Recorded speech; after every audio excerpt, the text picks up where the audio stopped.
Have you lost your appetite as you've started to struggle with sleep? Have you lost weight?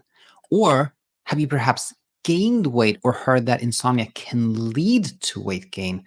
If you have any of these questions, concerns, or thoughts, this episode is for you. We're going to clarify everything that's going on in this space and help you arrive where you want to be, a peaceful place where you have your appetite back and you are at your peace of mind weight. Hi there and welcome. Welcome back if you are a long-time follower, and welcome if you are a new subscriber. So glad that you have found your way here. Today's episode is inspired by a comment. I actually took a screenshot of a comment that came in maybe 2 weeks ago, but I can't find the name of whoever posted it. So, just a little hint so you can identify yourself. You said you actually gave me 3 topics, and one of them was along the lines of like, when I have a night of choppy sleep, I have no appetite, but I still find myself eating all these unhealthy things that I normally do not eat, and I eat a lot of them. So what's going on? That was kind of what inspired this episode. And there are often questions about weight and insomnia and sleep. So I thought, this could be really helpful for a good chunk of our audience. So we're going to just break this up into 3 sections. One is appetite and insomnia. Then we're going to talk about weight and insomnia. And there is kind of a little surprise there in the segue from appetite and weight. So I hope you stay around for that one. And then finally, how to feel well if we felt like something has been off with us in the context of appetite and weight. So without further ado, let's jump in here and talk about the first topic, which is appetite and insomnia. And for those of you who are new to our channel and our teachings, I highly encourage you to check out a playlist called This is Natto, where we go over the fundamentals of how to understand sleep and insomnia. And a real key model for understanding sleep is what we call the gas and brake model.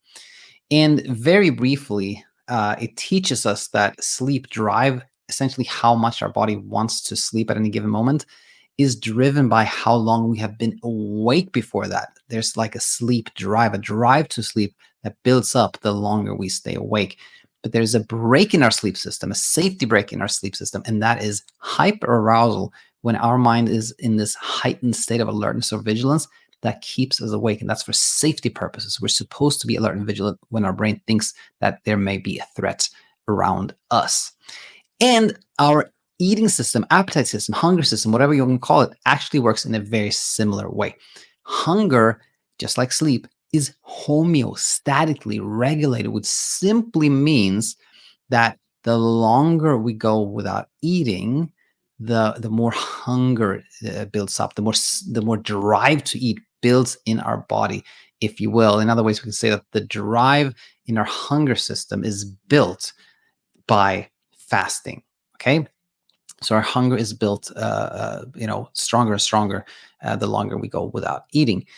But just as in our sleep system, there is a break here. We are not supposed to be eating, munching on an apple or something when there's a tiger nearby. That is not what's supposed to happen in that situation. So there is a break in our hunger system or eating system, if you will, as well. And it's the same one. The break in our hunger system is also hyperarousal. When our body's put in this hyper alert state, hyper vigilant state, like be ready, something's about to happen, that kind of state, we are, we don't feel appetite anymore. Like the eating is not supposed to happen in that situation. It's not like this, the drive to eat is gone, in a sense that we still have been fasting for a long time. Like the body still wants to eat. It's just that this is not the time. So it's sort of like appetite is masked, if you will, or hunger is masked, if you will, by hyperarousal. Just like sleepiness is masked by hyperarousal. If we have gone a long time without sleeping, the sleep drive is there. It's just masked by hyperarousal. So the eating system, if you will, and the sleep system regulated in a very, very similar way. Now, what is insomnia? Well, insomnia is really an ongoing self-perpetuating struggle that is based on a fear of not sleeping, when wakefulness at night has been misclassified as a threat, we become scared of not sleeping, and that fear keeps us awake. And then we think, oh, there's really something wrong because I'm awake again, and then we become more scared, etc., etc. This is insomnia. So insomnia is a is a struggle that's based on the fear of not sleeping. And when we are scared, when we are fearful, we become hyper aroused. Our brain is put in that hyper alert, hyper vigilant state, and that can reduce our appetite. So to kind of like kind of summarize the gist of this first section on appetite insomnia, it is that generally speaking, appetite is reduced when we have a sleep struggle. Just like when we feel anxious or fearful in general, we don't feel, that we want to eat. We don't feel hungry. We don't have appetite at that point. So it is very normal and typical that when we are in a sleep struggle, we don't feel like we want to eat that much. And so just like any source of hyperarousal can keep us awake, so it can keep us not having appetite. And what I want to point out here is that it is not only the hyperarousal that comes from fear and anxiety that can keep us from eating as much. Excitement as well. We have this like picture of a teenager, who suddenly is not eating that much, and often we go like, hey, what's going on? Like, is there somebody you're thinking of, like somebody special in your life, something like that, like the teenager in love? We often can identify them by them eating less. So the point here is just that excitement too can lead us to have less appetite and less eating. And so the point here, like the main point that I want to make here, is that when we have less appetite in the context of insomnia, this is evidence that our brain is working exactly as it is designed to do. It's proof that this is a feature, not a bug.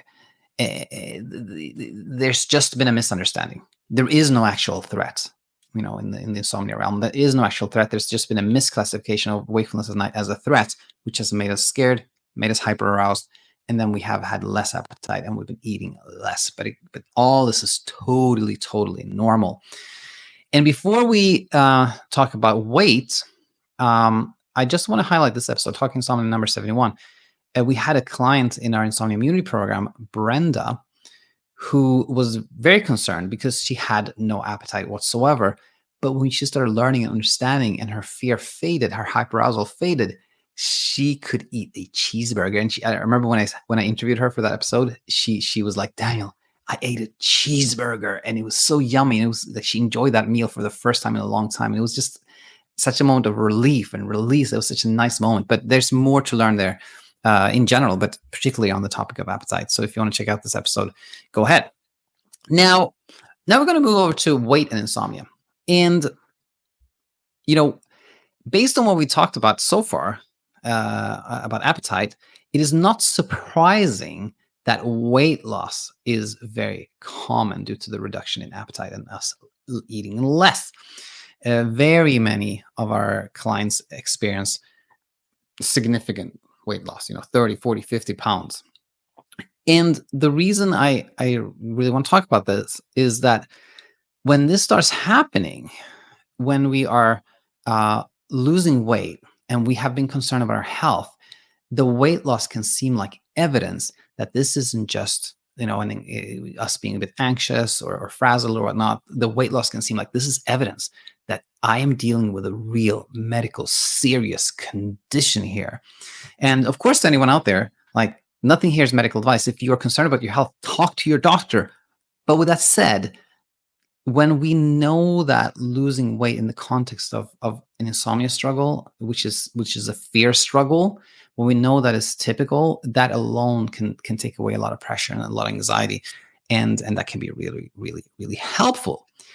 Now we're reaching this point where there's a little bit of a plot twist, a little bit of an unexpected turn here, and it is the following. Again, based on what we talked about above, it was probably very clear for you to see how we could lose weight when we have been in an insomnia struggle. But gaining weight is also common. I would say that, from my personal experience, I've heard a lot more about, losing appetite and losing weight. But, some is saying like, I actually gained weight during my sleep struggle. That is not uncommon either, right? So how can we explain this?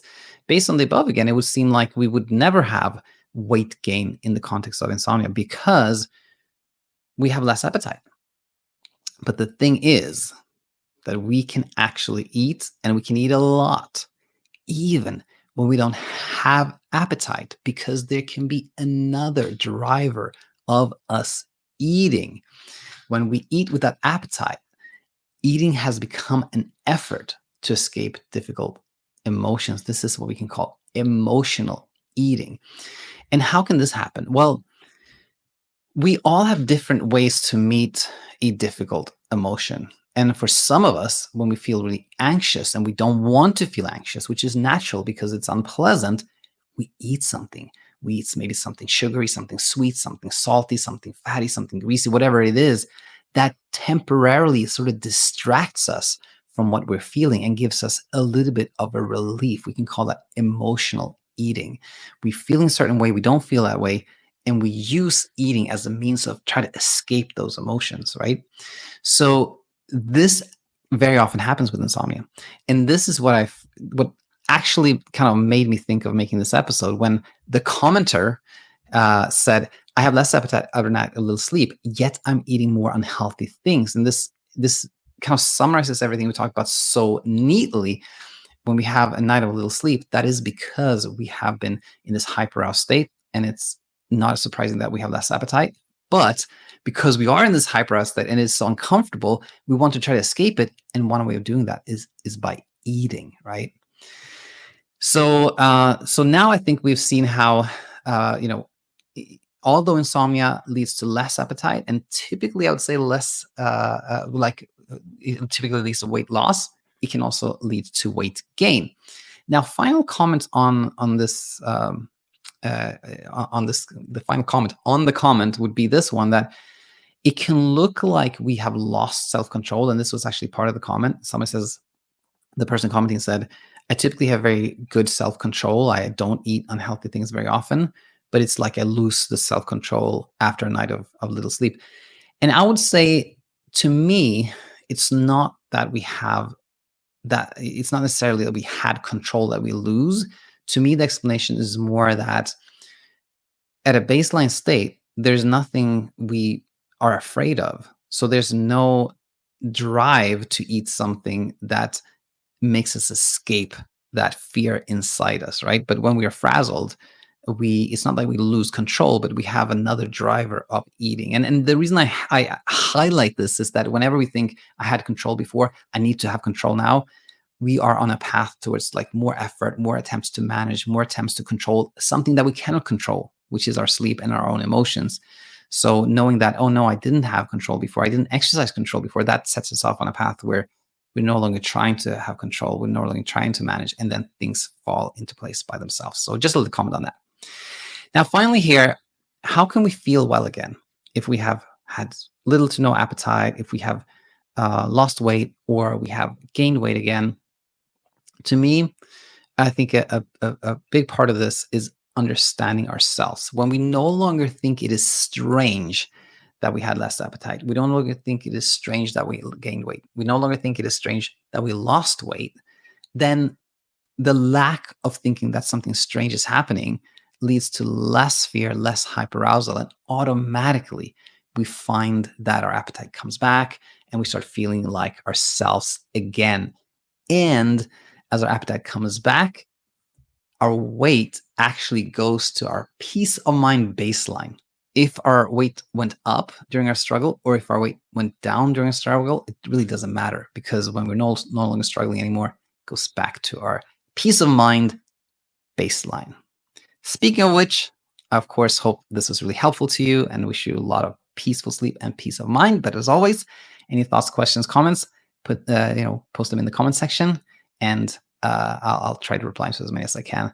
And if I don't reply, you'll be teaching other people on the channel as well. So that's super, super helpful. So I'll conclude there. Thanks for tuning in today. See you next time. Hi there, it's me, Coach Daniel. And I wanted to say thank you to everyone out there who is spreading the word.